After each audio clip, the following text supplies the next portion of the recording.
నమస్తే అందరికీ.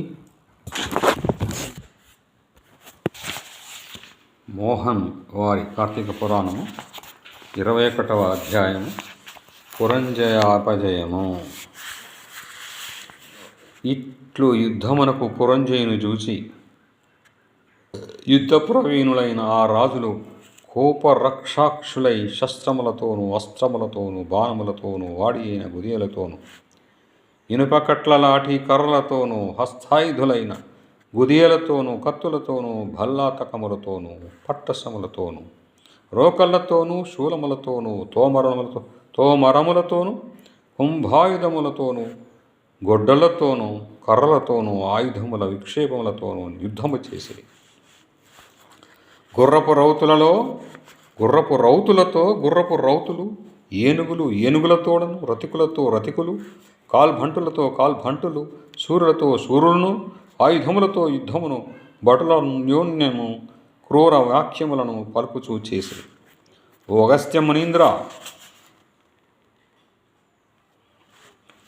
అంతలో కాంభోజ మహారాజు వస్త్రాదులను పదిలపరిచి కట్టికొని కవచమును ధరించి పరాక్రమించి మంచి రథమెక్కి ధనుర్బాణములను ధరించి కోలాహల ధ్వని చేయుచు వడిగా పురంజయుని వద్దకు వచ్చి 300 బాణముల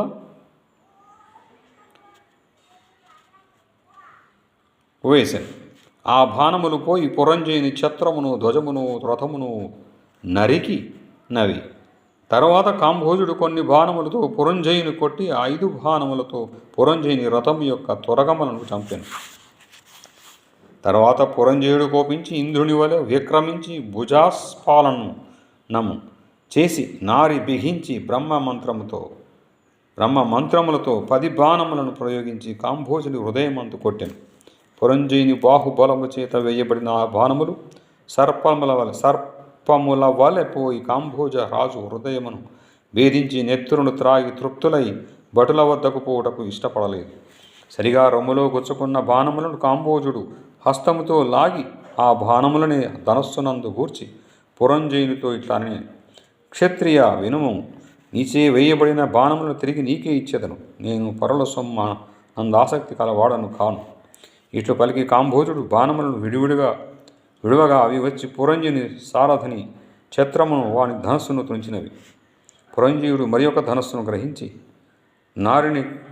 నారి గట్టి రెక్కలతో కూడిన బాణములను పుచ్చుకొని ధనస్సునకు చేర్చి నారిని చెవి వరకు లాగి కోపముతో కాంభోజునితో ఇట్లనను, రాజా, శూరుడు వౌదువు గాని యుద్ధమందు ధైర్యంతో నుండుము.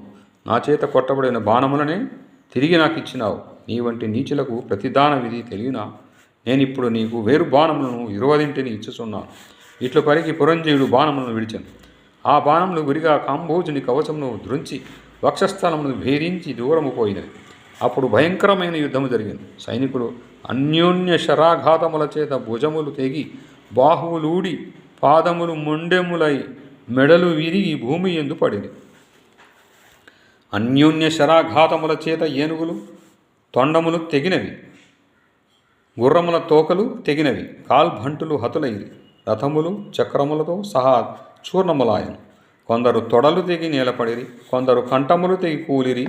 బాణముల చేత శరీరమంతయు గాయములు పడిన ఒక భటుడు ధనస్సును ధరించి నారి బిగించి అన్యభటునితో ఇట్లని, వెనుకకు తిరుగు, నా ఉండుము, నీ వైపును నాకు చూపకము, నీవు శూరుడవు గదా, ఇట్లు చేయవచ్చునా?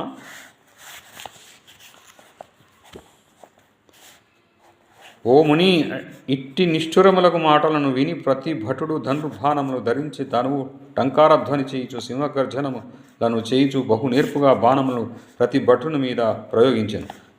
ఆకాశమందుండి చూచే దేవతలు బాణములు తునీరముల నుండి తీటను అనుసంధించి వేయుటను గుర్తించలేరేది. బహునేర్పుతో బాణములను వేయుచుండేది. ఆ యుద్ధమందు సూది దూరు సందు లేకుండా బాణవర్షం కురిసెను. ఇట్లా అన్యోన్యము శూరులను భటులను బంగారపు కట్లతో కూడినవి స్వయముగా వాడినవి సానపెట్ట పడినవియు స్వనామచిహ్నితములు అయిన అర్ధచంద్ర బాణములతోనూ ఇనుప నారాచములతోనూ ఇనుప అల్లుగులు గల బాణములతోనూ ఖడ్గములతోనూ పట్టసమ్ములతోనూ ఈటలతోనూ కొట్టుకునేది.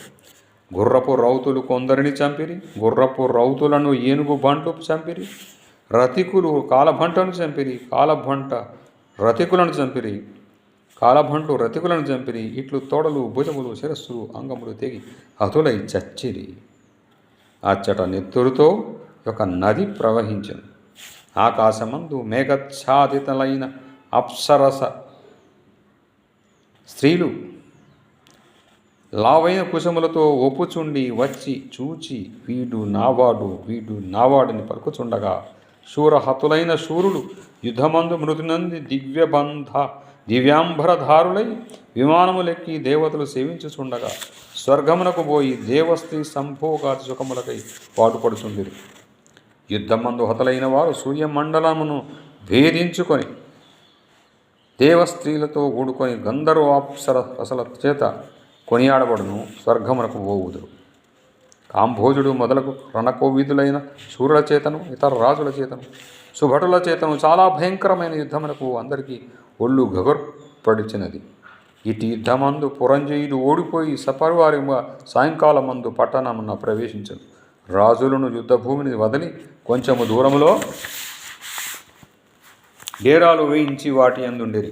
యుద్ధభూమి భూత ప్రేత పిశాచ బేతాళములతోడను, నక్కలతోడను, రాబందులతోడను, గద్దలతోనూ, మాంసాసనులతో ప్రకాశించుచుండెను. కాంబోజ రాజునకు 13 అక్షౌహిణీల సేనయున్నది. 3 అక్షౌహిణీల సేన హతమైనది. పురంజయుడు తాను ఓడుటకును తన రాజ్యము శత్రురాజుల చేత ఆక్రమింపబడుటకు చింతించుచుండెను. ఇట్లు చింతించుచు ముఖము వాడిపోయి చింతచే ఏమీ తోచకున్న పురంజయునితో సమస్త విద్యాపారంగతుడైన సుశీలుడను పురోహితుడు ఇట్లు పలికాను. ఓ రాజా, బృందముతో సహా వీరసేన మహారాజును జయించకోరితివేని విష్ణుమూర్తి సేవ చేయుము. ఇప్పుడు కార్తీక పౌర్ణిమ, నిండు పూర్ణిమ, కృతికా నక్షత్రంతో కూడినది కాబట్టి ఇది అలభ్యయోగము. ఈ కాలమందున్న పుష్పముల చేత హరిని పూజించుము. విష్ణు సన్నిధిలో దీపములు పెట్టుము.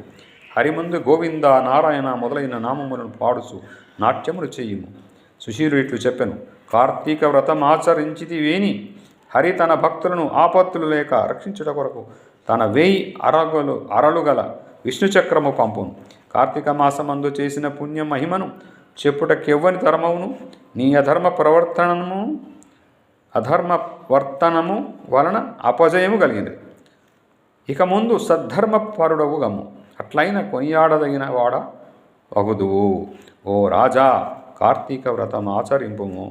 హరిభక్తుడవు కమ్ము. కార్తీక వ్రతము వలన ఆయువు, ఆరోగ్యము, సంపదలు, పుత్రులు, ధనవృద్ధి, జయము కలుగును. నా మాట నమ్మము, త్వరగా చేయుము. Thank you viewers, thank you subscribers, thank you one and all. Me, Nadi Meta Jaya Prakash.